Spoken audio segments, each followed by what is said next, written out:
this to record. Yup. Okay, is that us? It is. We sound even better. We can hear. We can hear and we sound good. Yes. Okay, so we'll start, as we always do, all right, with a little cold open. Okay. Hey, Mark. Hi, Liz. Hey, so I don't know when we're ever going to have this podcast out in the world of podcasting. Okay. But this is Easter weekend. Yes. For us. For us. So does your family do an Easter thing? Well, no, we really don't. I'm going, in fact, over to my parents' house, and we're going to eat probably some peanut butter and jelly. Actually, no, we have some ham sandwiches that we're going to eat. I was going to say. The answer is no, we don't. But wait, peanut butter and jelly? I really, it's yeah. Okay, that's fine. That's a great answer. Fabulous. So well said. But that's the plan this year. Well, that's a good plan. So, in the past we have, but now we're keeping it simple. Is what we're doing. Well, I like that. Well, we don't really do anything either. Once the kids got a little too old for the eggs, then Mama was like, "Oh, fine." Right. Yes. See, that's how we are. Right. We hang out. It's about family. So yes, we do have plans. Oh, good. To get together. Yeah. Yes. I always used to make that joke that if I drank enough vodka the night before and hid the eggs in the morning, I could hunt for them too because I wouldn't know where they were. Well, if that were to happen, you might find that egg via smell later. Or like the next Easter, experience. You're like, wait a minute, this is the pandemic egg. Right. Right. Okay, well, that's fabulous. And here we are. We're at episode 2, Mark. Yes, we are. That's amazing. So welcome, everyone, to My Grandma's Diaries.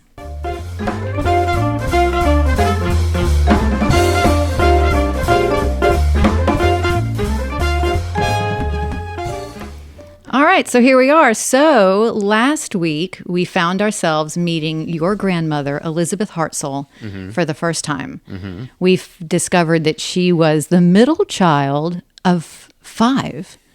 I didn't even realize that last time, that she's the middle kid. She sure is. You're and right. A lot of times the middle kid is the one who gets lost in the kid shuffle. Interesting. Right? That's the theory. Yeah. I have 4 children, so I don't technically have a middle. Yeah. I don't know that anyone got lost. They'll tell me in the comments. But so here she was, a middle child, but really having a cool perspective in her family of being that not as old as her sister and her brother, obviously, but also being a caretaker for her little sisters. That's key to her story at this which was point. Pretty cool. Yeah. We found out that she was an active helper during the beginning of the Depression, wanting to help less fortunate people. And we have to think that at that point in time, nobody realized it was the Great Depression. And like what we said, it was the very first year in 1929, but actually it was more like in 30. I'll talk about that in a second. But, yeah. But yes, she was all about helping people, and they started the Good Girls Club. The Good Girls Club. That's how this diary starts.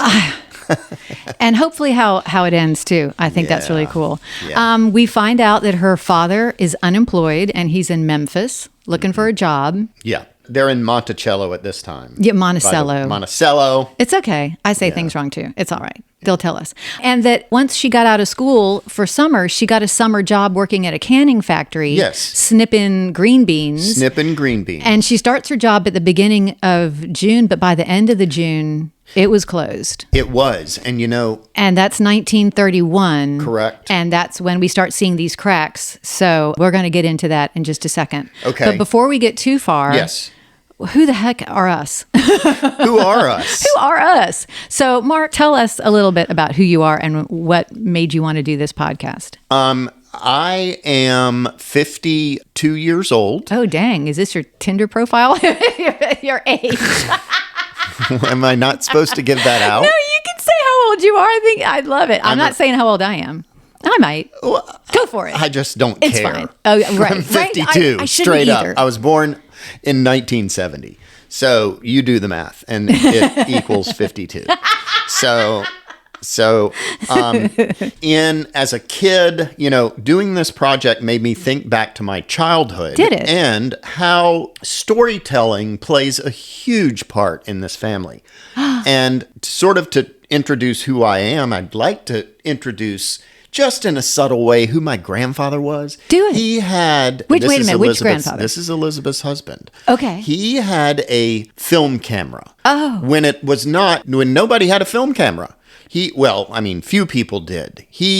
This is a family that has had moving pictures and movies, even down to some home movies from Cuba, from my grandfather with his camera. So my mother actually sort of got that as well. She made documentary films in the 70s and 80s. How did she get involved in that? Well, you know what? We should ask her one day. We'll let her answer that question. But that's really cool because I didn't know this about her. I was thinking about this, and it was passed down to me from Elizabeth. Nice. I think because it was passed to my mother, who I started very early editing video, like in the 1970s, because my mother and father bought me 2 VCRs, VHS VCRs, and I figured out that you can edit. So I've been editing ever since. So cool. And that led to me going into the television business. I've got like a science brain. So I decided in 1990-ish that I wanted to be a weatherman, a meteorologist. So I became a full-blown meteorologist in 1993, worked in the television business here in Charleston for, it was like 10 to 12 years, a long time doing the morning show. Yeah, it was great. I had the best job. Oh, I loved watching you on it. I miss you on it. You were so cute. Yeah, but it was 3:00 in the morning. Yes. When I got there in my suit and tie. But it was a great job. So I decided to leave the TV business after 9/11. It just sort of coincided. I don't even know if it had anything to do with each other. But I wonder subconsciously if it did. It bothered me. Yeah. And it's a life changer for me and so many people I know. Yeah. So I got out of that business, but stayed in the editing and documentary film business. Cool. So I ran video production company in the 2000s for 20 years. Yes. And we're in Charleston, South Carolina. There is a lot of history in Charleston. There is a lot of flora and fauna, and every single corner has a story to tell. So what I've been doing for 22 years is telling stories with video. And now that we have the internet and research and everything, I can fill my brain with history like no before. Yes. So it's at your fingertips, literally. Literally. It's in your pocket. Totally. I think that's so cool. It's crazy. So I couldn't have imagined a life like that when I was a little. Yes, exactly. So that's how I landed here, which is perfect, which is a perfect connection to you, which is your acting background, right? Yes. I started acting in Charleston in South Carolina when I was 16 years old, and that's where you and I met when I was about 20-something. Yep. And I am a lover of history, I think for a weird reason. I come from an old Charleston family. We settled in Charleston in 1690. Wow. And we've been here ever since. A lot of streets are named after my family. And I always thought that was a pretty cool thing and a pretty big deal. And then when I was 15 years old, I found out I was adopted. And suddenly, everything I thought that I knew about me was incorrect.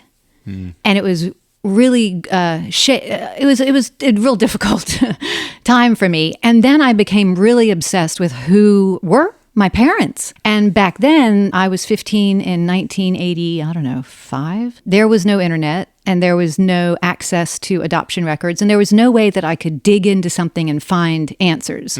So when the internet did come around, I would spend all my free time trying to crack the seal of my adoption and find out who my people were. And I think that turned me into a big-time researcher. Yeah. So it sparked the love of history that is still in me today. I own a tour company in Charleston, and I've owned it for 10 years now, and I've spent more than those 10 years really trying to understand not just the history of Charleston, but how the history of the world around us affected it. I'm constantly reading nonfiction. I'm the biggest history nerd I know. During the pandemic, I decided for fun that I would read a biography of every American president. Because during the pandemic and the guy that was president then, there was always this unprecedented. And I thought, is it? I mean, come on. There have been a lot of presidents. There are others who sparked as much like interest or fervor, and I wanted to find out who those guys were. And what I didn't understand about that at the time is that people write very, very long biographies. Yeah, no and doubt. I'm only still, it's 2023, and I have been lazy about it, but I'm only an FDR. Are you going in order? Absolutely. Yeah. And I did all my presidential books on Audible. Please sponsor this podcast. So there are some presidents I didn't have biographies for. Sure. So I would look them up online, and I would look for documentaries or try to find other presidents that affected them. And because of that, I did read about Calvin Coolidge, and I did read about Herbert Hoover, who went by Bert. And that kind of made me think, I am not an economist. So I don't know anything about the Great Depression, but I know enough about it to kind of paint the picture of what's going on in Elizabeth's life right now. Okay. So I thought I'd kind of lay out some depression facts Depression that are facts. not just like, Liz wakes up and is sad, which can also happen. But to understand the Great Depression, you really have to go back to World War I. This is a time of huge technology advances. You've got radio, you've got electricity, you've got cars and aviation, and manufacturing goes boom, not just making things for war, but making like canned goods and canning things like in the last episode. So manufacturing is going big. Farmers are trying to go big to keep up with manufacturing. The stock market, that's what we always hear about with the Great Depression. The stock market's doing great. And nobody thinks this is ever going to end. So regular folks like the you and me's of the world, not even the farmers, people are taking out loans so that they can buy stocks because they think they're going to make their money back big time, pay off this loan, and everything's going to be great. Yet nobody sees an end to it. And it's like a free-for-all. What's also happening is that during World War I, America loaned a lot of money to Europe, kind of like we're doing to Ukraine now. We're not just giving them money. It's a loan. They're going to have to pay it back. But Europe isn't paying back their loans to America as they should because they can't. They haven't bounced back yet. Europe was devastated by World War I. So the banking and the whole financial world is super, super wobbly. And then here comes Herbert Hoover. Now, Herbert Hoover he should have been the president who saved us because he was a self-made man. He was a millionaire by the time he was 40 years old. He had ended up being one of the first kids to ever go to Stanford, and he majored in geology. One woman was at Stanford at the same time that he was, so he married her. She was also a geologist, and they got into mining operations all over the world. They're in China, they're in India. The Hoovers.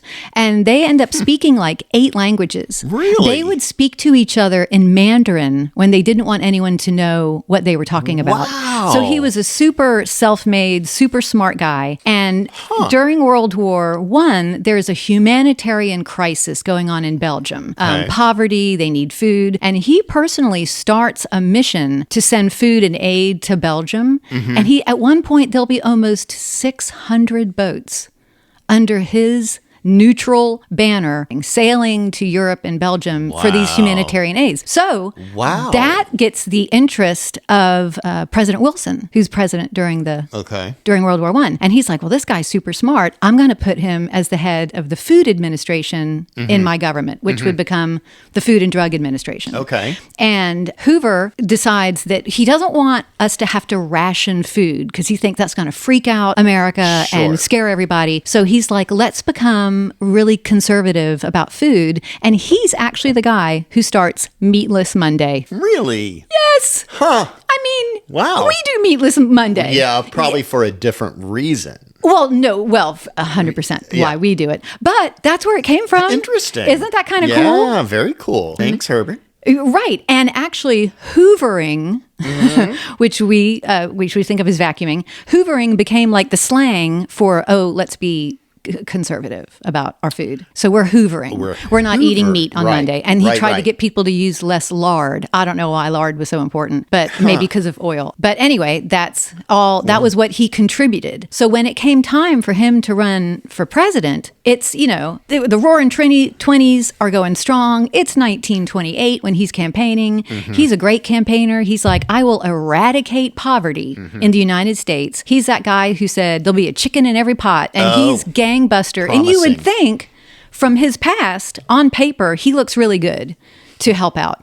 Things are not going to go as well. And it's interesting, though, when the crash happens. 29. Yes, but even in, he becomes president in 29. In 1930, 1931, when businesses are starting to get really affected and things are going bad, he has a relationship with all these big businesses in America because he was that guy who's like, don't regulate business. Calvin Coolidge was the same way. They're like, if you let businesses run wild, they will support the economy of America. It's all about making money and let them grow, let them grow.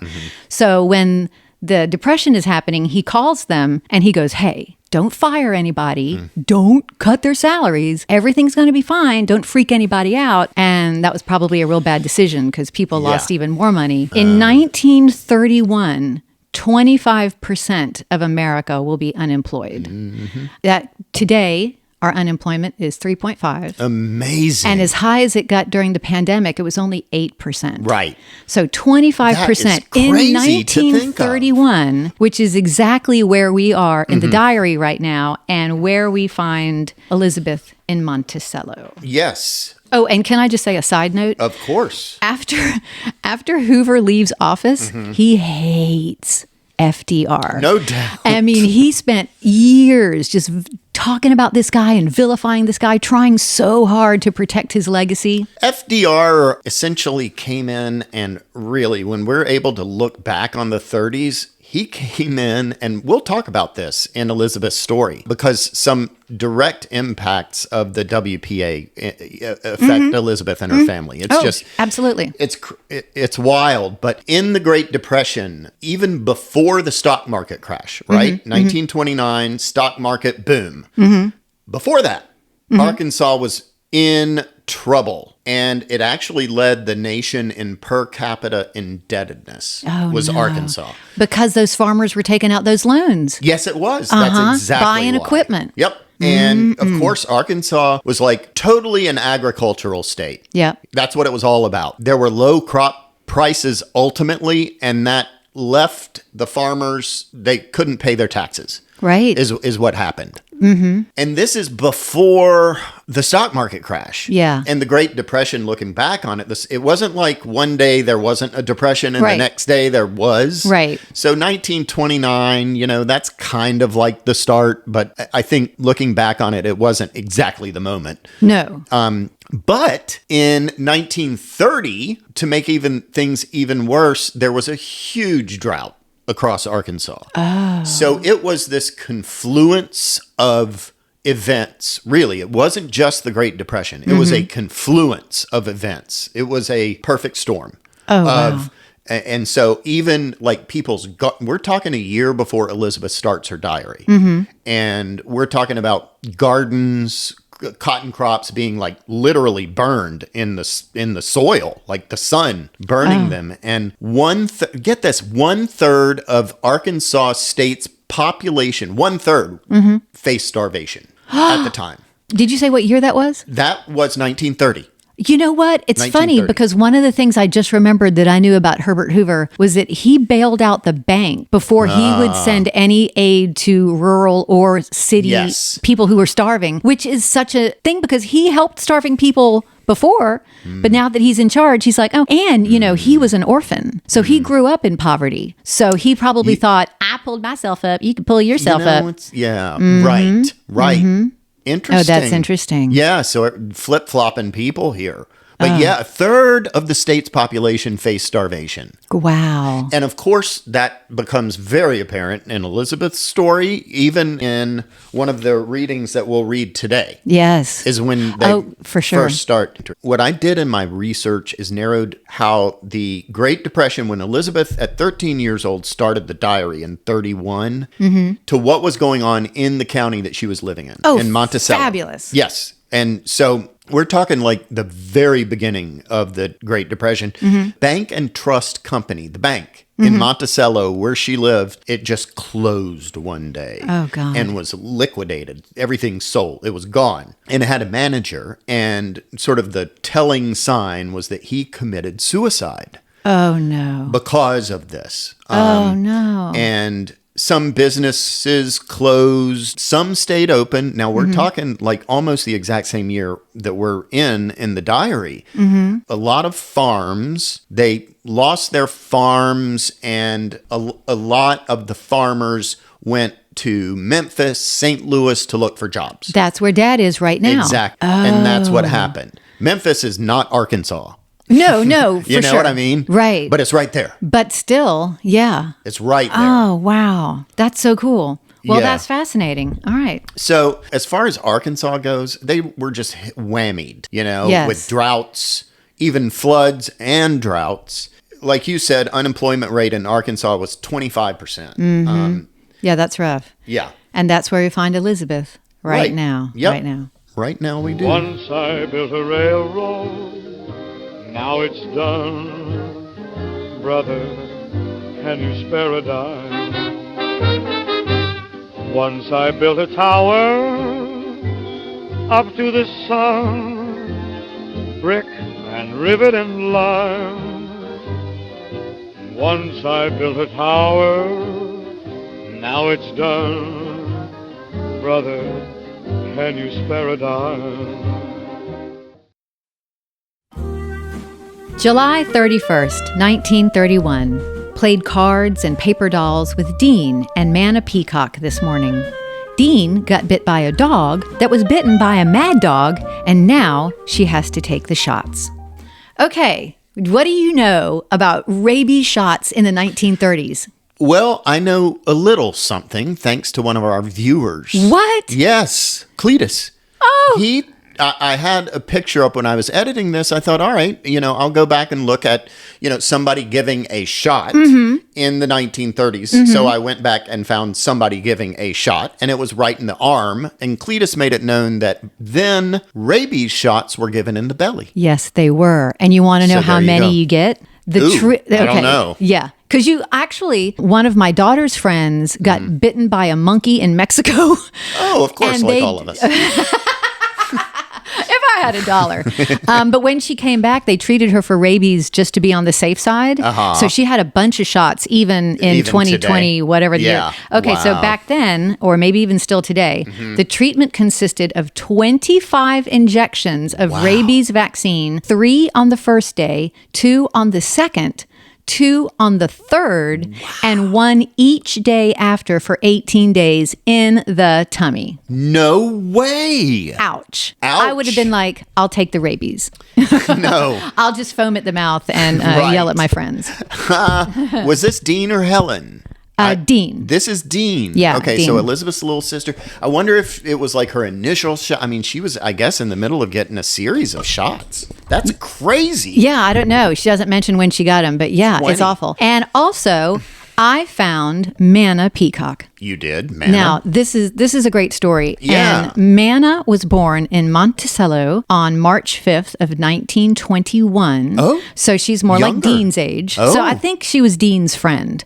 And I think that's why Okay. she's playing paper dolls I gotcha. with the two of them. So Manna marries Elmer Curry in 1939, and she attended the Arkansas State Teachers College. She will divorce Oh, dear. Elmer Curry. That's okay. She lands on her feet. She will get her master's degree and her PhD at Columbia in New York City. She was a nutritionist, and she implemented state school lunch programs in Arkansas and Missouri in the 1960s. You have got to be kidding me. No, I'm not. She married a man named Dr. Daniel Pratt. He was a world-renowned chemist. Really? Little Mana? Manna. At least I think it's Manna. 'Cause, Really? Yes. And they had one child who I'm not going to mention because they haven't reached back out to me, but I found them on Facebook and I sent them a message and I let them know that, hey, your parents sound like extraordinary people. Yeah. Her father had fellowships from colleges all over the country and the world. He even worked in China helping with a humanitarian crisis. Wow. In China. Oh, sounds he like was the Good Girls Club for grown-ups. I know, isn't it the truth? Very, very Yeah. cool. That Yeah. is wow. And I did some research on paper dolls. Oh, that's so cool. What'd you find? Well, paper dolls were, they weren't like necessarily in little game boxes. They could come in magazines and newspapers. And I found this one great one called Dolly Dingle. Oh, no. That's her name. We'll put it up on Instagram, but it's this little girl and she has these basic clothes on, but you can dress her up, you can cut it out, and they have these little tabs on them, and you just change the clothes out. They're paper. There's a cowboy hat, a suit, and a play suit, and a cowboy suit, and different shoes and stockings, but they named her Debbie Dingle.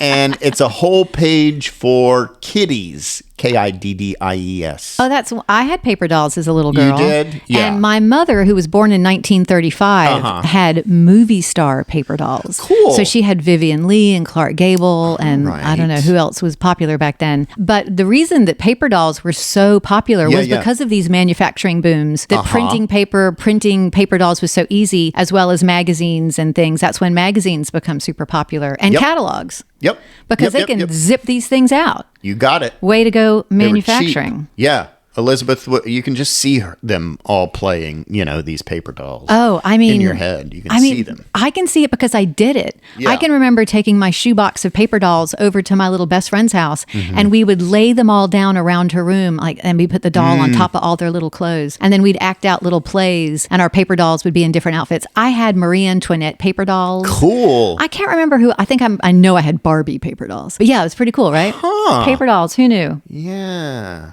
I think I had David Cassidy paper dolls. You did not, but you wish. Actually, Sean Cassidy. Fuck, I had the poster, yeah. August 1931. I think I'm in love at last. August 21st, day of the great discovery. If I'm not in love with CG, a brunette, it's AH, a blonde. I can't decide, though. I think it's the brunette. I hope he loves me. September 4th, 1931. Worked and read this morning. Went over to Mabel's this afternoon. Looked at movie stars and made some lemon candy. Had a date with Bill, but he stood me up. Sadly, this won't be the first time Elizabeth gets stood up. Right. We'll discover that later. And she also will have a bad track record with Bills, but spoiler. But from these, I did find Mabel. Okay. What's Mabel up to in life? Mabel will end up attending Randolph-Macon Women's College. She was in theater. Not only did she perform, she directed theater. She married William Elhert in The Little Church Around the Corner in New York City. You lived in New York City for a while. Have you ever heard of The Little Church Around the Corner? I have not. Well, it's there. What is it? It's a little church, and they just called it the Little Church Around the Corner, and it's adorable. Sweet. They got married in 1952. She was 34, and he was 40. Wow. And William was an auditor for Cooper and Lybrand's, which is one of the oldest accounting firms. It's not around anymore, but it was up until, I think, the 90s or 2003. Anyway, one of the most famous accounting firms in the United States. And when he was in high school, his name was William Elhert. They called him Wee. Like W-E. Go Mabel. I Go know. Mabel. Isn't that cute? Yes. So we have pictures of Manna and Mabel that will be on our Patreon gallery when we get that going. Right. So there you have it. I was looking back at this entry today. She's 13 or 14. I can't remember in this entrance. I think she's 14 by now. Okay, she's 14 by now. Mm-hmm. But her handwriting is just so neat and beautiful for a 13-year-old. Well, you had to take handwriting in class, and you would win awards. Even when I was in school, you still could win handwriting awards. Yes, I remember And that. I'm left-handed. Right. Yes. So my right-handed school teacher would just come by my desk and go, just try. But everybody else, she would come behind them and hold their hands and kind of help them make the loops and get used to the cursive. And she would just keep walking. What's her name? We'll go get Miss her. McDonald was Miss her name. McDonald, She had if you're gorgeous red hair, and she always wore suits and scarves like a golden girl or something. Yeah, she was interesting looking. And of course, in my mind, she's ancient. She was probably 30, right?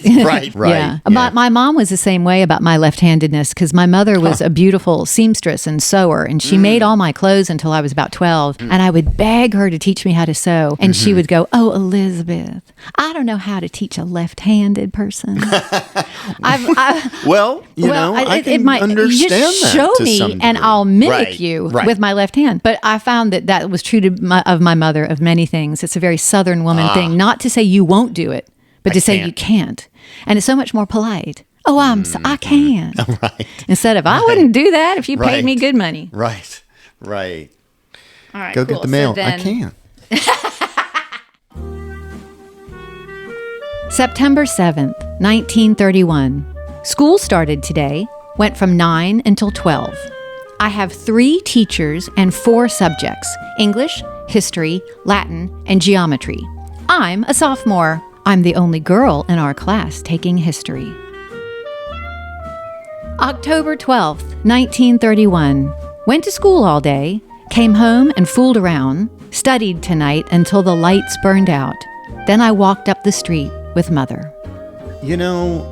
I think school was such a given for Elizabeth at this point. Well, schools were really unregulated in 1931. Right. Because I think it was only mandatory in the maybe right before she was born, 1917, I think was the year that you had to go to school. But Massachusetts was the first state to make going to school mandatory, and it took like 20 more years for the rest of the states to do it. I never thought of that. So, yeah, when she's going to school, there's not a whole lot of what has to be taught. Right. What's interesting is that in 1931 was the first year of the Dick and Jane books that teach you how to read. Wow. Like See Dick Run, See Jane Run Away.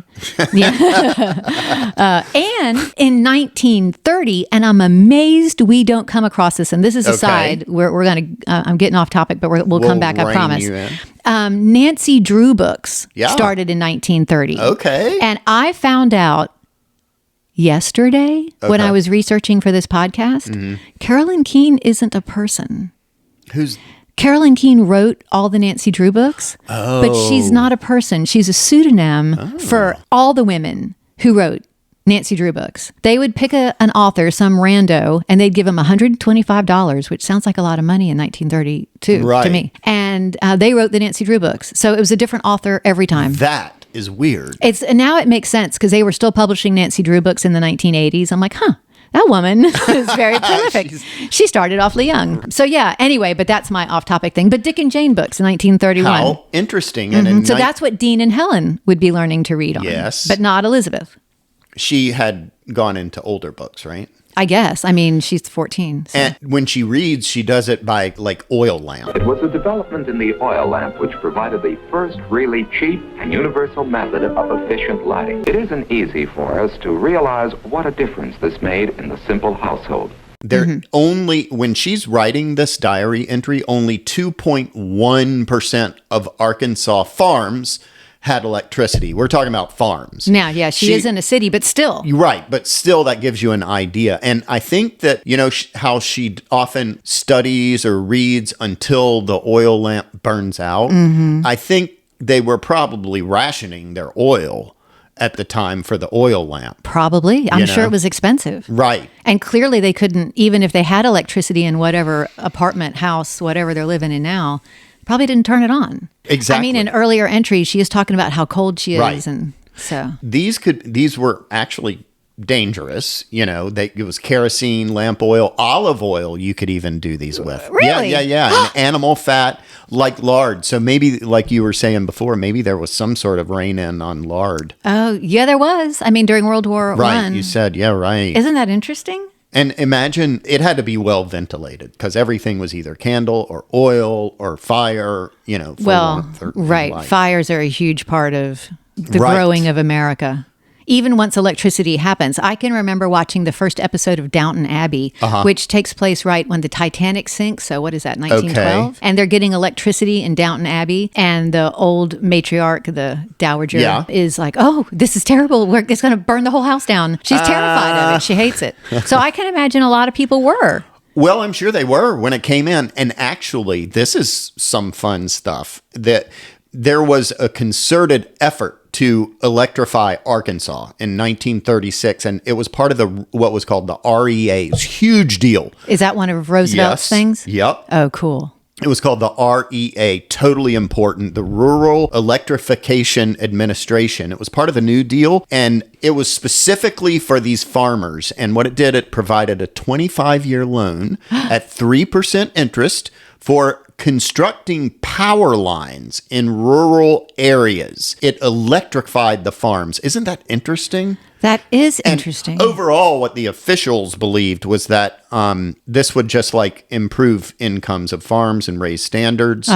And so it was really, the rural areas were last to get to, basically. Oh, for sure. Right. Yeah. My daddy grew up on a farm, and they didn't have electricity until he came back from World War II. Really? And tapped into the power line that ran down by the farm. Same thing. And just rigged it himself. Yes, that's he could have killed himself. I know, right? A lot of people were doing this. I mean, in Arkansas, in the rural areas, fewer than 5 customers per mile of electric line, right? 5 customers. We're out in the farms. Sure. Outside of Monticello by like 2 miles is what we're talking. Right. 5 people per mile. That's amazing. Yeah.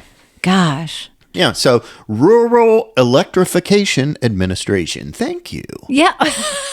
Exactly. Well, it's true. Perfect. October 14th, 1931. Went to school all day, went to parties. This afternoon, I went to Pee-wee's. I washed her hair, we went to town, and she got a finger wave. Studied tonight, read to the kids and myself. Mrs. Durand had a 9.5-pound boy. October 15th, 1931. Went to school all morning, went back this afternoon and had Latin.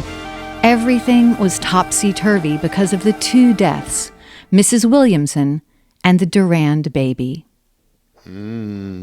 Yeah, that's sad. I couldn't find anything on Mrs. Williamson, so bless her sweetheart, wherever she is. But the little Durand baby didn't even make it a day. But get this name. And yes. What was his first name? Well, his name was John Hopkins Duran. Oh, my, really? Now, I tried to find his parents to see if they went on and had a lovely life and had more babies and that everything was fine. But both the names on the death certificate are really hard to read.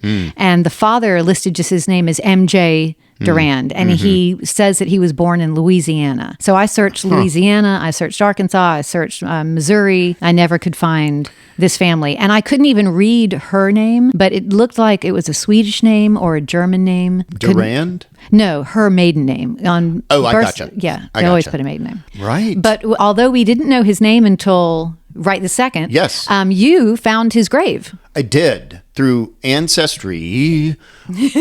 Sponsor us. Ancestry is incredible. I hadn't used it before like October of last year, and the amount of information I know, is just incredible. It's for what invaluable. we're doing. Yeah, invaluable. For really anybody. And Mark McKinney, we need to do your Ancestry DNA. All right. I mean, you might as well do it. And then when we get it, we'll reveal it live on a TikTok. Okay. And find out what your ethnicity is. I get the feeling you're going to be like me. I'm like the whitest white person you'll ever meet. And I'm German, like Northern German, all Ireland, all English.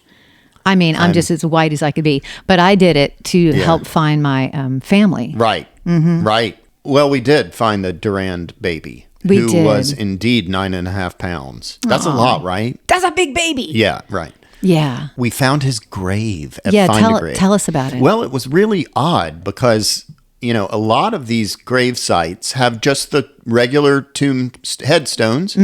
This little boy had a very intricate, it almost looks like concrete. I'm looking at it now, and the head had fallen off. A little statue of a boy with a dog. That's right. Yeah. Yes, it was a little statue of a boy with a dog in front of his little grave. Yeah, just real this sweet. striking little image that I found on Find a Grave, and the amount of comments on TikTok Yes. of people that were touched by hearing Elizabeth's entry and then seeing this grave 100 years later Yes. and seeing that little head fallen off.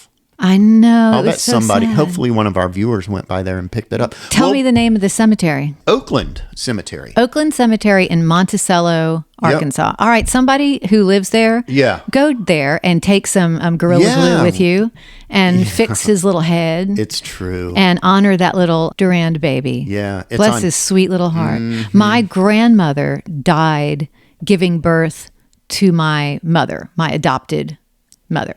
I did not know that. Yes, down at the Baker Hospital in Charleston, South Carolina. Your grandmother? My mother's mother. Okay. Okay, when my mom was born, Yes. her mom died Oh, in childbirth. my. But here's the thing. We always knew that because she wasn't around. My mom was raised by her grandmother. It doesn't matter. But my father used to always say, I would always say, oh, mom must feel so bad because her mother died in childbirth. And dad would say, no. She died the next day. She had pneumonia. I'm like, oh, but then I just recently found her death certificate. Yeah. And death was complications of pregnancy. Oh, well. And it was the same day that mom was born. Yeah. So it's so sad. But, well, that happened a lot. And, infant mortality is still... Oh, back then especially. Especially back then. But even today, it's something that is real concerning, the numbers. It shouldn't be as high as it is today in the country we live in today. Yeah. For sure. Well, 9.5 pounds. Jeez, poor baby boy. I know. November 1st, 1931. Went to Sunday school, then came home and helped Mother and Leon make a cake. Didn't have dinner. Mary Claire came by and took me to Pine Bluff with her and the rest of her family. November 8th, 1931. Didn't go to Sunday school today on account of my cold. Stayed home all day and did nothing. Went to League. Daddy came home tonight. We're going to have to move.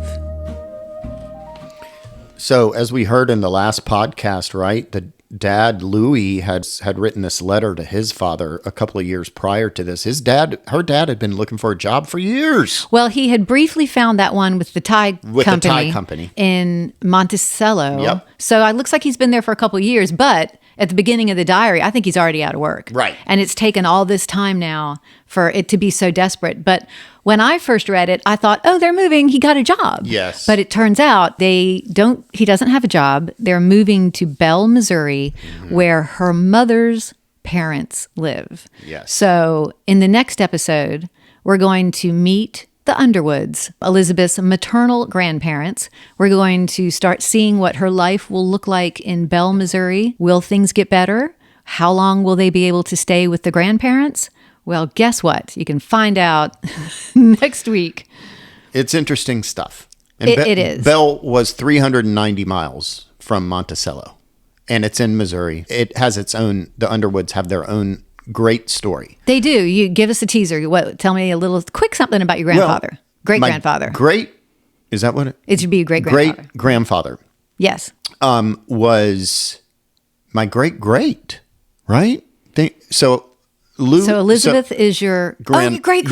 Yeah. Oh, so see, we can't do math. These are we have this great photo that we'll talk about next podcast and put it up eventually on Patreon. Patreon. So it's this great photo, and you see these two older people sitting in the front. That's my great-great-grandparents, and then this line of siblings in the back. All of these are my relatives. Mr. George Underwood was a huge part of the community in Mary's County, which was this county in Missouri. He was the sheriff. So cool. Yeah. That'll so be when neat. you see this picture, it'll all come together. Oh, fabulous. So join us next Tuesday for episode 3 of My Grandma's Diaries. Find us on TikTok if you want to get ahead of the story, because we're up to 1933 in the TikTok. We've got a lot going on. Always follow our Instagram account. We will post a couple of pictures from today's episode, but we also have started our Patreon account. Yay! Yay! So Mark and I have got our Patreon all set up, ready for wonderful producers like you who want to support the show. At the $5 level, we are going to have a gallery to match every podcast episode. Yeah. So pictures of Elizabeth, of her family, of maps, of the town where she lived in. These friends of hers, Mabel and Mary Claire and Manna Peacock. That's so cool. All those people will be there. Also, we do a live event every Sunday on the TikTok. If you miss it or if you don't have TikTok, which is totally fine, we will always post those live episodes later on the $5 level of our Patreon. We have a second level called Best Friends of Elizabeth. It's $10 a month. And for that, every week, we're going to drop bonus episodes. So it's either going to be us spending time answering all the comments, questions, and interests that you have in Elizabeth's life. We're also going to be interviewing Mark's mom, who is Elizabeth's daughter. And we haven't even mentioned this yet. Your mom is an identical twin. Yes, she sure is. So we have heard that her sister also has a great memory of things all about Elizabeth. So hopefully we'll get an interview with her as well. We have distant relatives that we have found that have contacted us it's been amazing. through TikTok, and maybe we'll interview them. So we'll always have a really fun bonus episode if you are a best friend of Elizabeth. So find us on the Patreon. On all the things, we're My Grandma's Diaries. So look for us, support us. Hopefully by the time we're wrapping up this diary, we should have a field trip planned to Arkansas and Missouri. I want to see these places. I want to fix the Duran baby head. Yeah, let's do it. Let's go fix it. Fix that Duran baby head. So thank you for joining us today. Please join us next Tuesday for episode 3 of My Grandma's Diaries. Bye. Bye.